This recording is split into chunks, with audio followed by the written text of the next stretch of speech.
she's caused all these problems, and they're trying to run on saying she's the agent of change. She's not the agent of change. And you know what?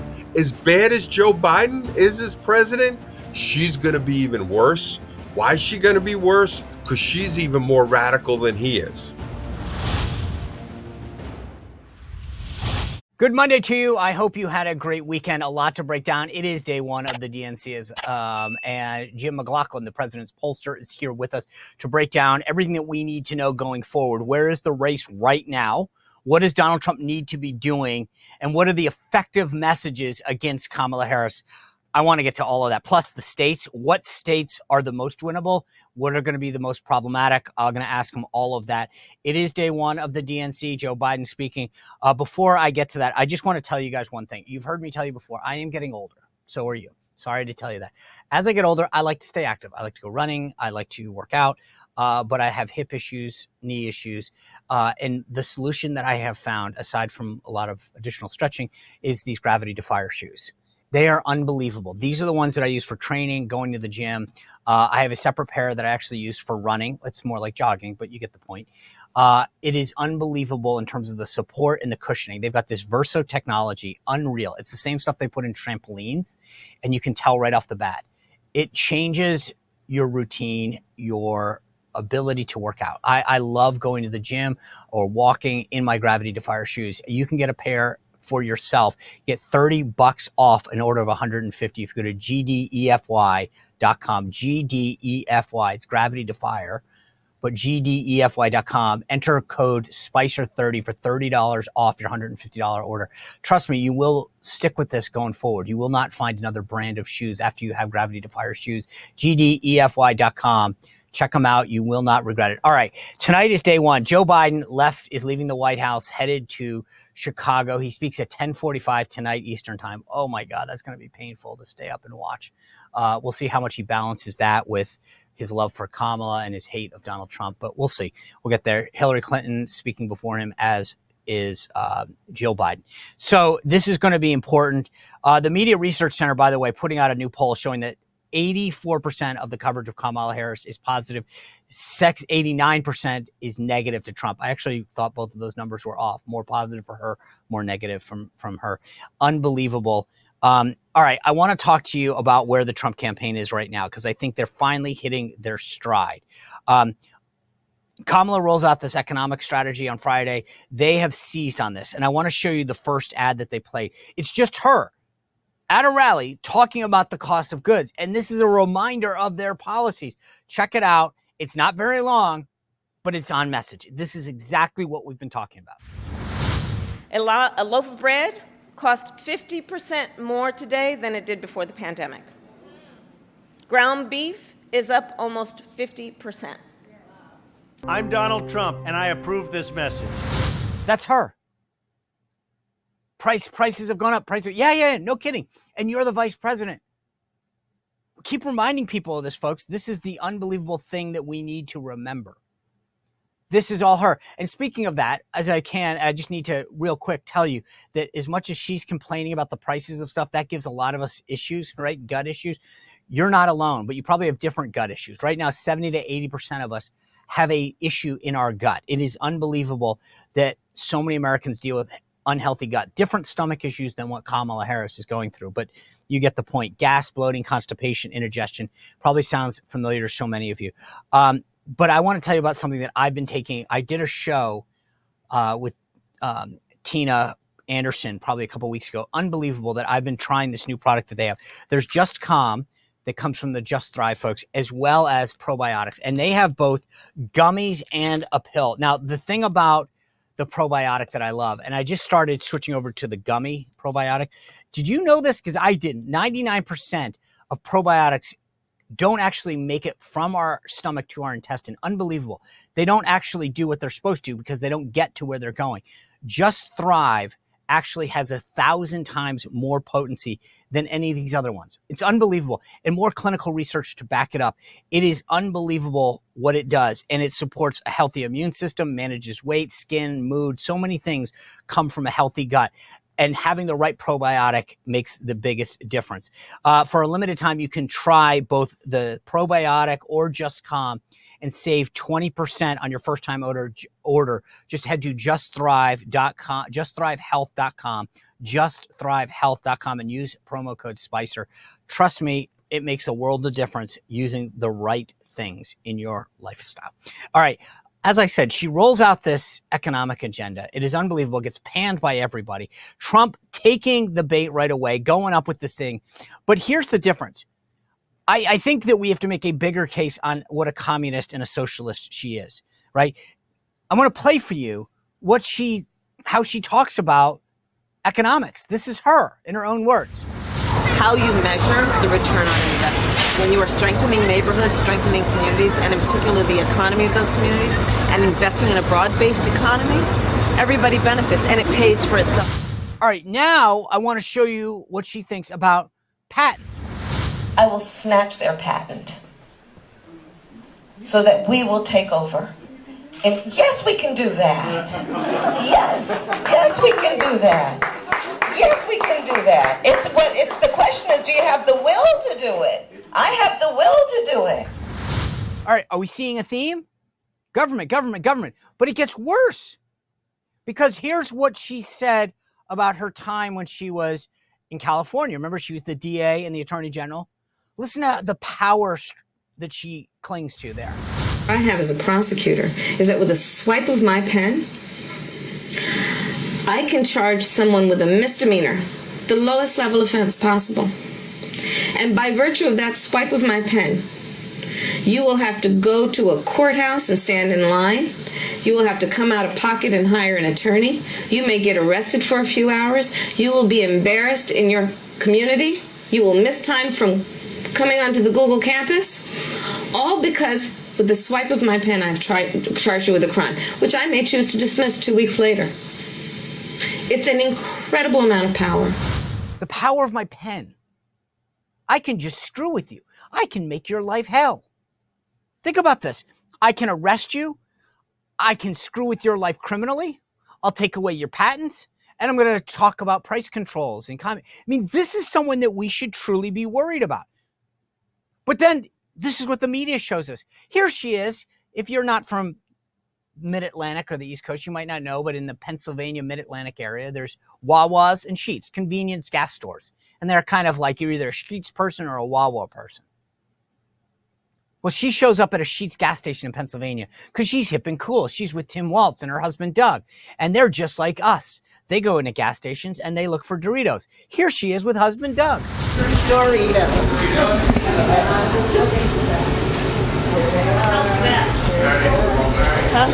Ah, Dougie, there they are. Yeah. Thank you. I know you want those. Thanks, Doug. You found the Doritos. But wait, take two, because maybe we want to make this authentic moment a little different. You see corn nuts over there, Isn't this it? Oh, yeah, That's the big. There you go. That's funny. You see corn nuts over there? You see that? Here's Tim Waltz finding the Doritos. How cool, right? I'm just like you. I get Doritos. Where are the corn nuts? Because I might get corn nuts, because that's what normal people get. She wants to pretend to be normal like us. She's even got the Chuck Taylors. She's looking hip and cool. This is who she is. She's fake and inauthentic, but at her core, she wants the government to control every aspect of our lives. That's who she is. By the way, hat tip Dave Urban on this. She forgets that she goes into the Sheetz to look hip and cool and authentic, but apparently she forgot that their administration is suing Sheetz for requiring criminal background checks for their employees. This thing doesn't even, and yet no one will call her out on it. All right, I want to bring in the president's pollster, Jim Mclaughlin, to break down what we need to be doing going forward in these final days, the home stretch of the campaign, especially as the DNC kicks off, where we need to go. Jim, good to see you. I hope you had a good weekend. Great to be here, and it was a wonderful weekend as always, Sean. Listen, I don't know if it's just your natural sunny disposition, or are you excited about something in the polls that I'm not seeing? Like what has got you smiling on this Monday? Look, Nothing that's going on is surprising us. And if you remember, as soon as Kamala Harris, kind of became the de facto nominee of the Democratic Party, Tony Fabrizio and the campaign, we put out a memo and said, hey, we expect her to get a bounce. And look, the press coverage she's got, I mean, when you think about it, the press coverage that she's gotten over the last couple weeks has been fawning. They basically told us she's, for all intents and purposes, she's a cross between Abraham Lincoln and Mother Teresa. And even with all that fawning press and publicity, the race is still basically kind of where it was right before the debate. And we still feel really good about where we are, because the more the voters we talk about issues, the better off we're going to be. So how important do you think this week for her is, right? I've shown this stat before, but 70% of Democrats really don't know much about her at all, and that includes independents as well. So she's a blank slate to a lot of voters. Yeah. From just an importance, how big of a deal is this week for people to get an idea of who she is? Oh, I think it's huge. And I think I've been kind of amazed how little she's interacted with the press, but more importantly, how little she's interacted with the voters. It really tells you that her handlers don't have any confidence in her. To be able to put her out there. I mean, they've been afraid to put her out there for even a minute, 2-minute interviews. They really haven't done any of that stuff. But why? But yeah, I agree with you. But so what? I mean, I feel like we complain about it, and it's for the correct reasons. But if you could get away with it, you would too. But you know what? We're hearing from the voters now that they have real questions about her. And look, we may not be hearing it from the New York Times and the Washington Post and the corporate media, but the voters are saying it.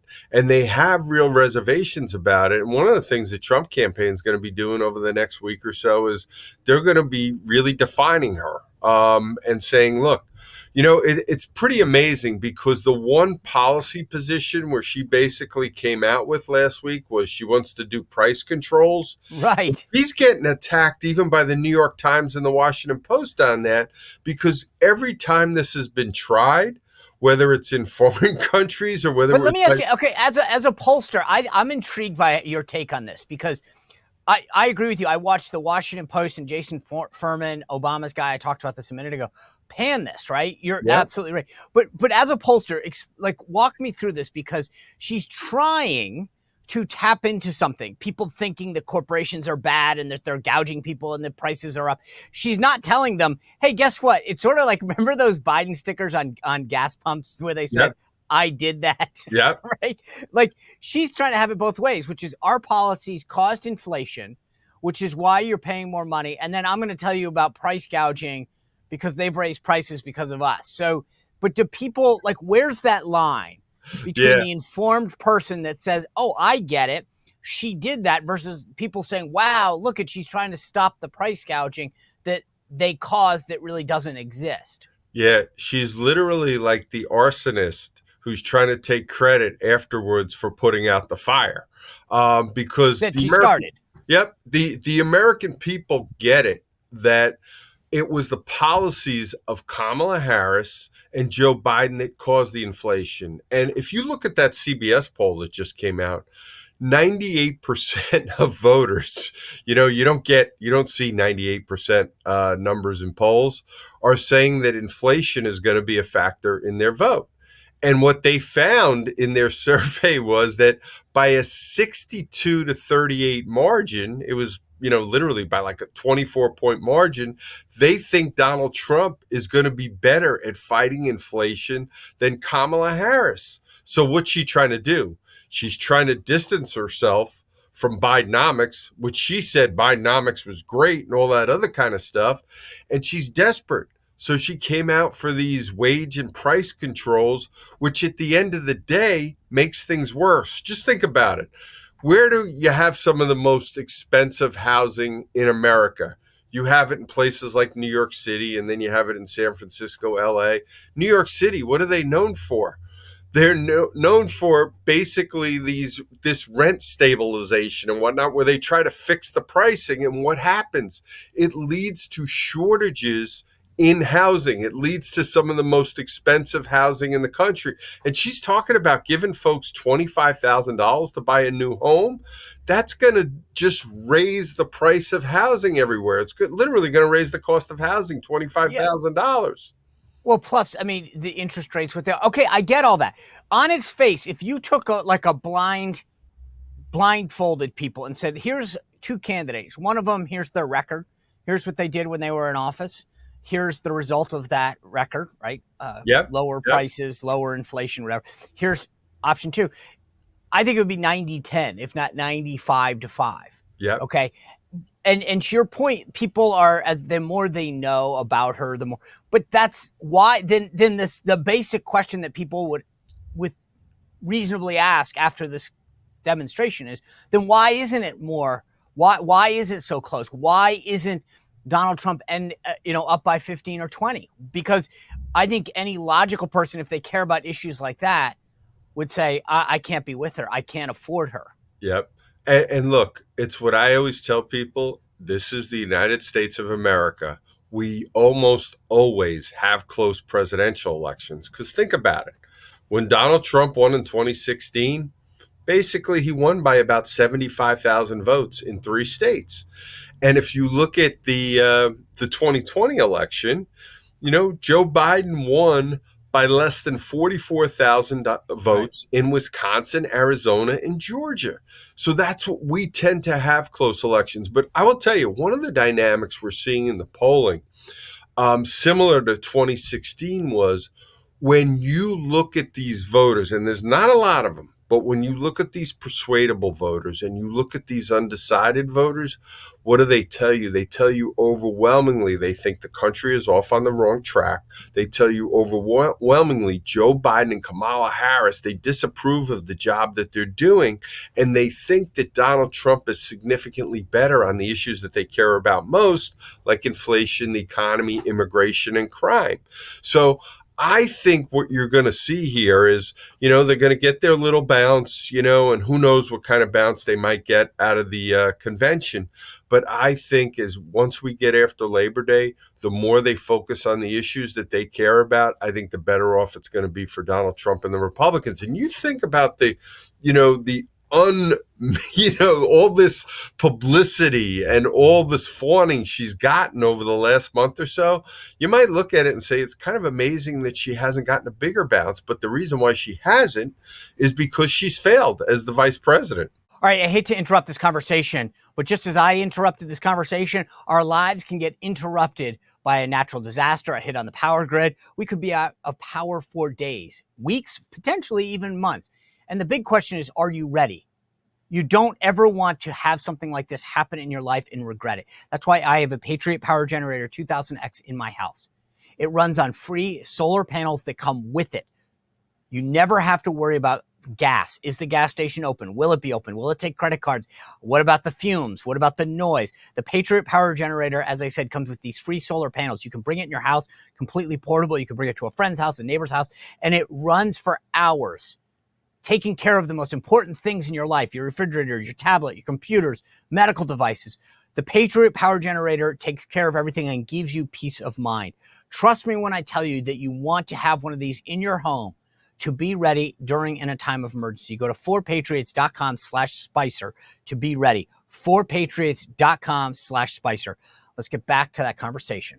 So you hear a lot of people who are not big supporters of Donald Trump. Nikki Haley, Governor Chris Sununu of New Hampshire. And I see this on this morning meeting that I host with Mark Halpern every morning at 9 a.m., where people will say, I am a traditional Republican, but for personality reasons, to sum it up, I can't vote for Trump, okay? I don't like the way that he denigrates people. I don't like the comments that he makes. Why? And you hear these people, the Nikki Haley's and the Sununu, say if he just stuck to policy, he would win these persuadables over. What say you, Jim Mclaughlin, when it comes to this? Oh, there's no question that Donald Trump has the issue advantage. And look, I know that, but if why then? Why not just like I get, to me it's such a no brainer. Both, I mean, yeah, domestic policy, foreign policy, like, so what's the answer? and look, we hear from, a lot of these establishment Republican types. But when you look at the surveys, these aren't my polls. These are the surveys published by the New York Times, CBS News, etc. The rank and file Republicans, Donald Trump gets 95, 96% of those voters. Right. And, people always say, well, look at a Nikki Haley. Nikki Haley is upside down with the American voters right now. And I'll tell you something else, is she came out for a plan that was going to cut Social Security, was going to cut Medicare. That wouldn't have gone over with the American voters. Not to mention, she said she was going to sign a 6-week abortion ban, where Donald Trump has basically taken a very centrist position on those issues. And look, I know the elites don't like Donald Trump, but you know who likes him?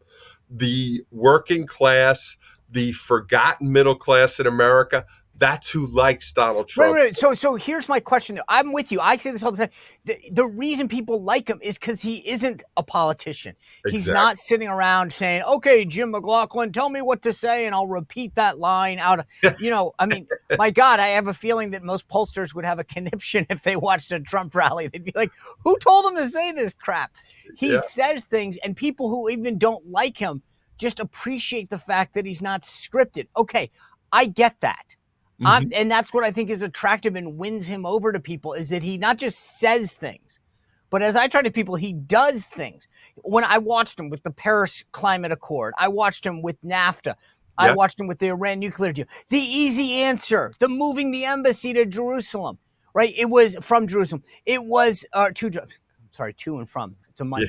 Yeah. But the point is, the easy answer was to do what every other politician did, to punt, to obfuscate, to make excuses. Trump was like, screw it. I made a pledge. I'm going to follow through. I get that. But to your point, 75,000 voters made the difference in 2016. 40,000 made the difference in 2020. What is it that's going to get those people? I get the 95%, right? You walk down the street, working men and women are like, finally, a champion for us, a fighter, somebody who's actually speaking. But that seems to get us to 48, 49%. What's going to get us to 50.1?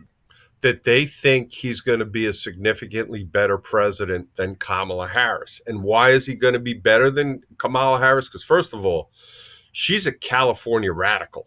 She is extreme. She's literally, I know. Remember how she ran away from being the border czar? Well, you know what? You know what Donald Trump's advantage is on the issue of immigration? Again, not my poll. This is a CBS poll. He's got a 52-point advantage over her, 76-24 on the issue of immigration. That's why she ran away from it. And they know she's an extremist. And also, it's her failures. It's her failures on those kinds of issues. And it's amazing. Not only don't the people around her have confidence in her, but clearly they're trying to run away from her record, and they're trying to run away from Joe Biden's record. And we get it. We know it's going to be hard. We always knew that this race was going to be hard. I was a month ago. I was, talking to my good friend Mark Halperin on, Newsmax, and I was saying I wasn't sure if Joe Biden was going to be their nominee, and obviously they swapped him out right after that. Pushed. Pushed, stabbed him in the back, whatever you want to. And that's the other thing. What are they doing today? They're basically having him Monday, which is the least watched night of the convention, and then they're sending him off to California on vacation. It is so embarrassing what they're doing to this guy. If we let him run away, if we let Kamala Harris run away from the failures of the Biden administration, shame on us. And look, most voters right now, what are they doing? They're getting their kids back to school. They're going out, they're working. They might have been on vacation.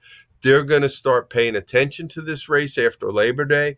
And the more the voters start paying attention to this race, the better off it's going to be for all of us. And one of the things, the more informed voter, the better for us. Exactly. And the more we focus on issues, we all know that the better off it's going to be.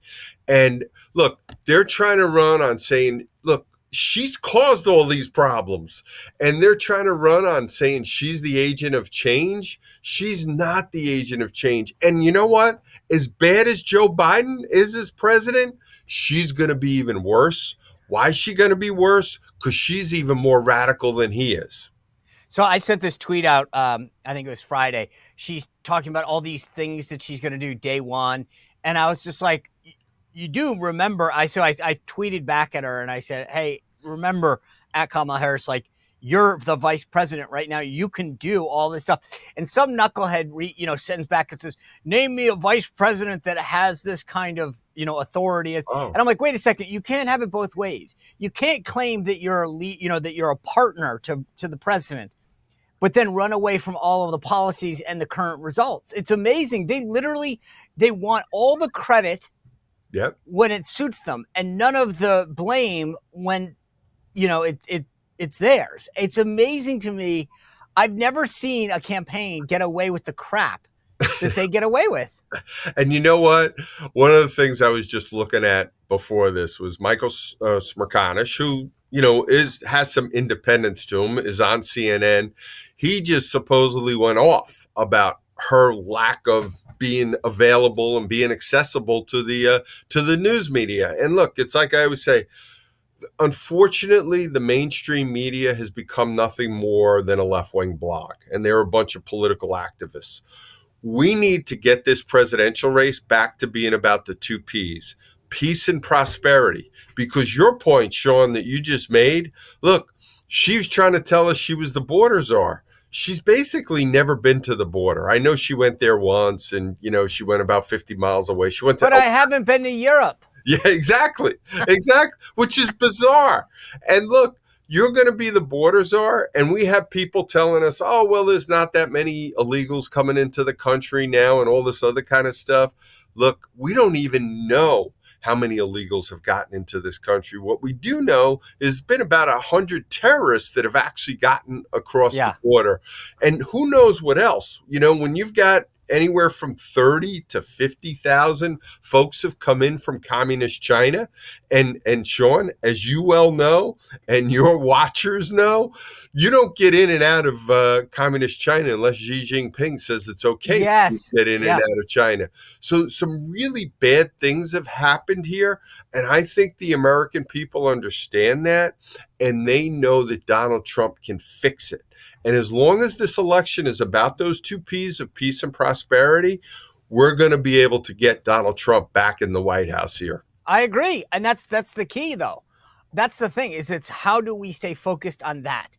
Yeah. The people who are going to decide this election, and I'm like, I have this conversation with folks all the time. The people that are with us are already with us. Yeah. You can only vote once in most states. But I will tell you this. One of the great things, whether it was 2016 when we won or 2020 when we made it really, really close, what did Donald Trump do well? He closed really well. Yeah, I know. Elections. He is a closer. Remember, the folks at the New York Times were telling us there was a 90% something chance that Hillary Clinton was going to win. What happened? And they were all telling us it was going to be a blowout in 2020. We all know what happened. And that's one of the advantages that Donald Trump has. Sean, every day he talks to people. He listens. He's a much better listener than people give him credit for. And he talks to normal people. And what he's going to do is he's going to be able to figure out what the American people are looking for. It was back in 2016. He got attacked because he was making immigration an issue. And then you look at what happened in 2020. You know what? Two of the biggest issues right now on voters' minds. And if you look at that, CBS poll, 96% say inflation is an issue that matters to them. 97% say immigration is an issue that matters to them. If you look at the 2020 exit polls, by the way, they didn't ask about immigration or inflation in the exit polls. Why? Because Donald Trump had solved those problems. Right. And I hear it. Oh, interesting. I hear it in focus groups all the time where the swing voters will tell us, hey, you know what? Donald Trump fixed the immigration problem, and he did it without the help of the politicians. The voters volunteer that to us. So he's got real advantages on those issues, especially in the battleground states, especially with the swing voters over Kamala Harris on those issues. That's why she ran away from being the quote unquote border czar. Yeah.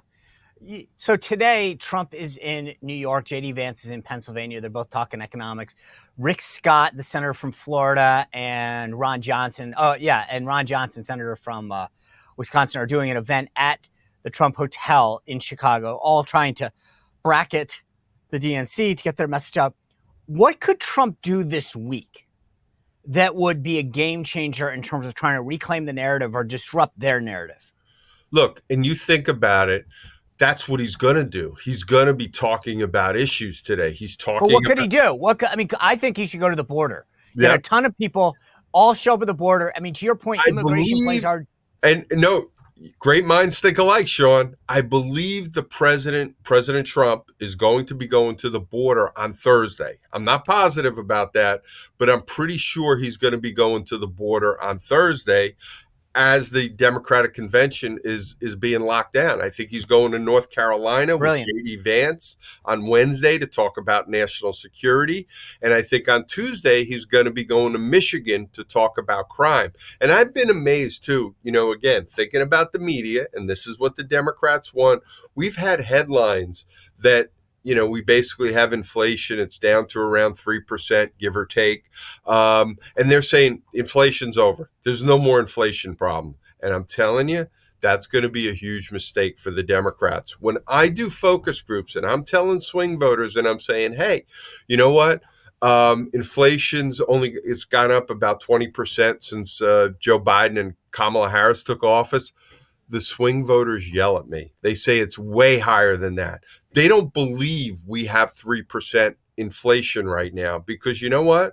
They remember Donald Trump's economy when the inflation rate was only 1.4%. Yeah, but doesn't it also matter what you're buying, right? So Trump brought this up in his press conference the other day. Overall inflation, maybe 3%, or who cares?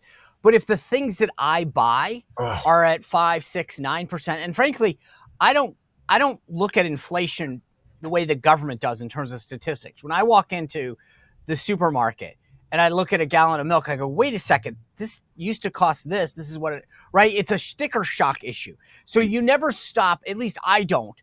And I don't go, hey, these eggs were $3 and now they're $4.25. Let me think about what a percentage that is. You just go, holy smokes, that's massive. Yeah. And I think for a lot of voters, they don't look at the percent. They just look at the bottom line and say, this, when I walked out of the supermarket, my grocery cart used to cost $100. Now it's $125, $150. Exactly. Right. And to me, that's where I think politicians miss this. So often they're like, the percentage is down. And I'm like, yeah, not when you're looking at the amount that's on the conveyor belt. And you're like, that never used to cost that much. I tell all the politicians I work for, if you think inflation is under control, go stand outside a grocery store and talk to the voters you know. You just brought up the price of eggs. Did you know that over the last 4 years, the price of eggs has actually doubled? It's literally, talk about sticker shock. And when voters will tell you now, and they'll say, yeah, the price of gas is too high. It's gone up about $1.50 since Kamala Harris and Joe Biden took over. And it'll definitely get worse, by the way, if God forbid she wins. But when you think what they tell you, the number one thing when it comes to inflation, it's groceries. I know. Literally. But the other thing is, Jim, tell me if I'm wrong here, but I think it's a mindset, right? When I walk in and I see those eggs, right? And I go, wow, if eggs have gone up from, $3 to $5, what else has gone? Like you get into a mindset that everything's got to cost more because, well, if that costs more, then everything has to cost more. It costs more because it does cost more, and it's real. And like I said, you will see when you start telling them that inflation is under control, they get angry because they know how high prices have gone up over the last couple of years. And the other problem they have is in the wages. Wages have not kept up Right. with it. And they understand that Donald Trump has given out real concrete ideas in terms of how to solve these problems, whether it's energy independence, whether it's fair trade, whether it's lower taxes to put more money in people's pockets, whether it's to cut back on all this crazy spending that caused this inflation. And you know what? The average voter intuitively gets it, that it was a lot of this government spending that caused this kind of inflation. That's why they thought they had like a silver bullet issue when they were talking about, hey, we're going to give everybody free college tuition and we're going to forgive all these loans. And working class Americans are revolting with those kinds of ideas because they get it. At the end of the day, it's going to make things more expensive and going to make things worse, and it's not going to make things better. I want to switch gears on you for a second. How much should we care about Tim Waltz? Like, A, he's a friggin' socialist. I mean, that's like, and he's being celebrated for it. It's funny. I read this Axios piece last week. It's like, here's why this is cool. Like, he's always had a government salary. He doesn't own a house. He's in government, base, and he owns no stocks. And I'm like, I don't know that I want a guy like that control. Like, but I've always believed that vice presidents don't matter. And then you've got the issue of stolen valor. How much energy should we focus on him versus Kamala or not at all? I mean, like, part of me feels like I want people to be aware of what we're buying here, but I also don't want to waste time that should be put on Kamala's record. I agree with you 100%, but think about it. What he does is he helps us support. This guy is a radical extremist, Tim Walz, by no stretch of the imagination. And also, I'm hearing pushback on his personality from real people in focus groups. They think he's goofy, and it's funny. They give him credit for the whole weird thing. Weird. What's weird about, somebody like J.D. Vance? I mean, J.D. Vance is a guy that the Democrats used to actually celebrate. A guy who literally, his family was on welfare. Well, they used to celebrate Trump too. Yeah. Until it became uncool. Exactly. And you know what? Both Donald Trump and J.D. Vance, what's weird about, they're extraordinary people. They've gone on to do incredible things. And it is a contrast, right? Here's someone, both these guys, for different reasons, right? Yes. Built something, and yet we're celebrating Tim Waltz. And again, I'm not trying to demean public workers or teachers by any stretch of the imagination, but it's just funny how one gets celebrated, the other one gets demonized. Yep. And he's what Tim Waltz is. He's one of these elitist, I know he was a high school teacher and everything, but he's one of those elitist high school teachers, almost like one of these college professors that we're seeing on the East Coast and the West Coast that are totally out of touch with what's going on in the real world. And, they're talking about, I think on Wednesday night, they're going to fight for our freedoms. And just think about what Kamala Harris and what Tim Waltz has proposed. These were the people that they loved the lockdowns. They lockdowns. When they kept the kids out of school, they shut down our businesses, kept us out of our churches, synagogues, and mosques. And remember, it was Tim Waltz. He had a snitch line.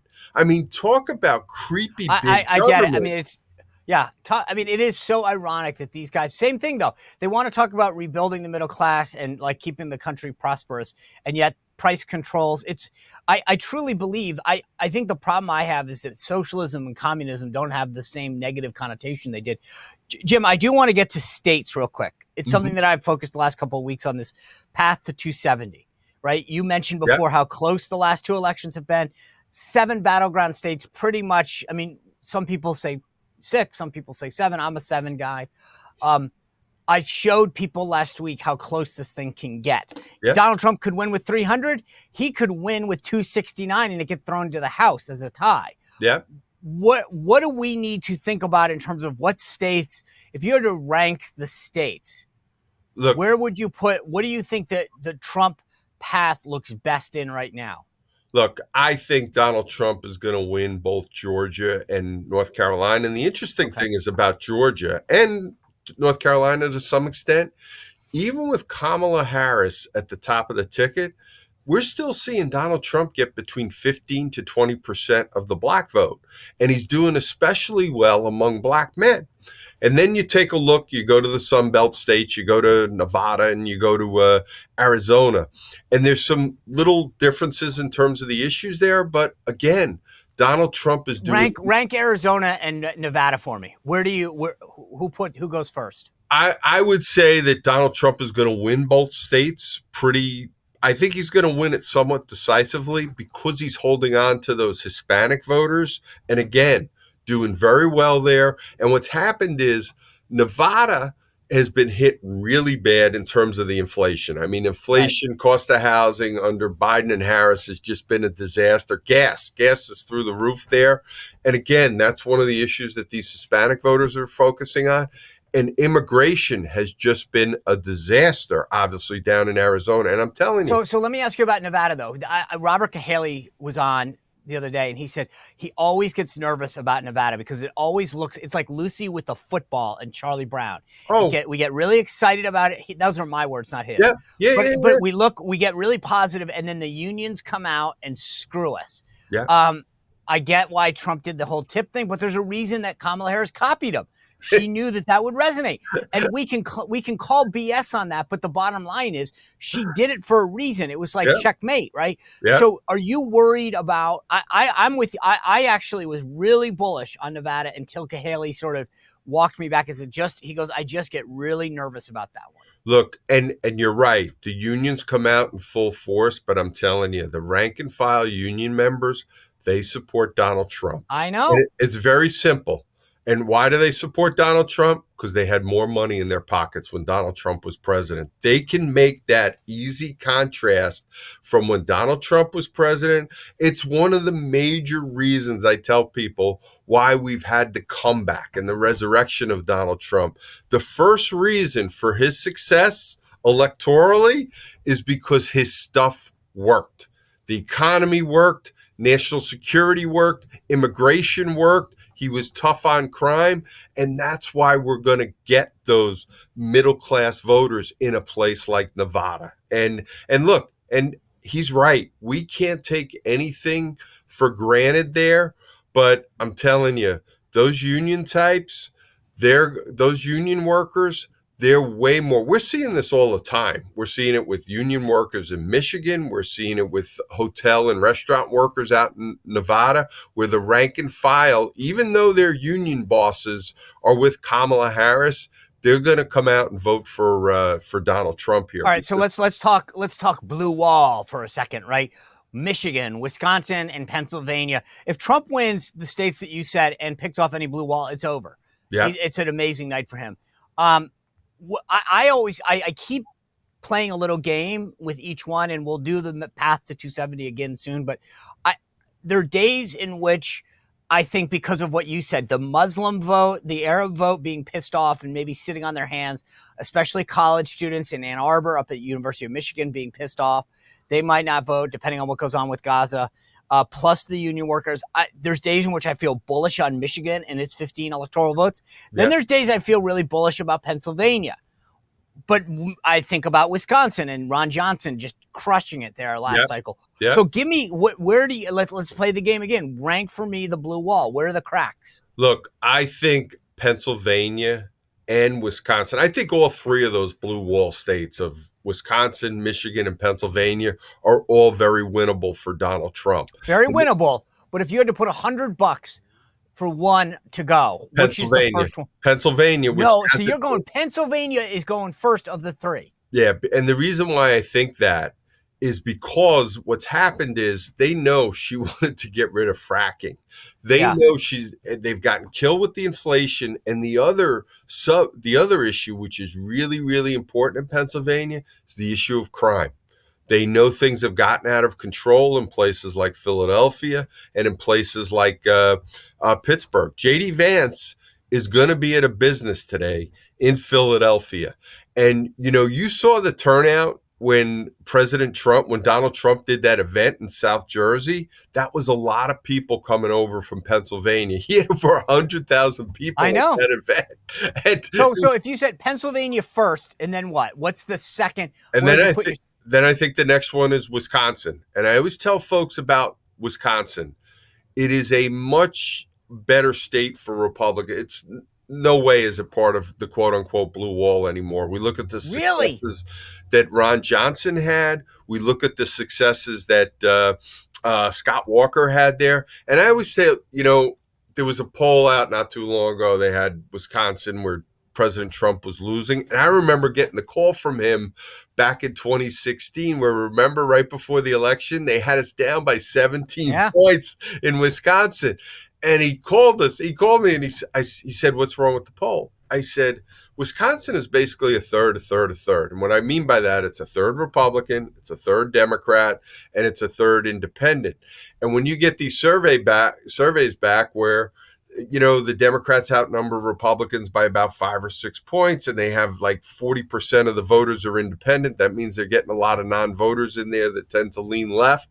So I really think Wisconsin is the next state to go. And I also think that Michigan is more than very winnable for President Trump. I look at those 3 states, and if we don't win all 3 on Election Day, I'm going to be disappointed. Oh, well, you've just set the bar high, Mr. Mclaughlin. Oh, you know what? I think we have a high bar to set for ourselves here. I agree. Because if the voters aren't aware by Election Day, and we got to get them, make sure that they know a few weeks before Election Day because of all this early voting now, if they don't know how badly Kamala Harris has failed and how extreme she is, shame on us. Yeah. All right. I love kicking off our week with you. Great ideas, great insight and analysis. Jim, thank you for being with us. As always, you always come through. That's what. You know what though? I got to admit, Sean, I miss working on campaigns. We got to get you back out there one of these days. Or you know what? They should let John run the polling shop. You come over. We do a little duo together. Maybe that's it. We'll get you over to this side. Come on, Sean. I got a face for radio. That's what my wife. Oh, come on. All right, folks. Thanks for watching and kicking off your week for us. We've got a great week ahead. Friday, by the way, just to get you a little taste of what's coming up, James Blair, the president's political director for the Trump campaign, is going to join us to give us a reaction to Kamala Harris's speech on Thursday night, plus what they're doing on the ground in all these key states that we just talked about to put Donald Trump over the top. You're not going to want to miss this Friday conversation with James Blair. Obviously, we're going to cover everything this week, but I wanted to make sure that you do me a favor and hit that subscribe and notification button right now so you don't miss the conversation on Friday. YouTube, Rumble, Apple Podcasts, Spotify, iHeart, wherever you get your podcast. Like I said, big week. All week long, we're going to be breaking down the DNC and this attempt to remake Kamala Harris, which is not, I don't think, going to go that well, especially if the Trump team has anything to say with it. We'll see you back here tomorrow. Thanks for joining us. Well, if you enjoyed this content, make sure to like this video, subscribe, and click the notification bell to get more.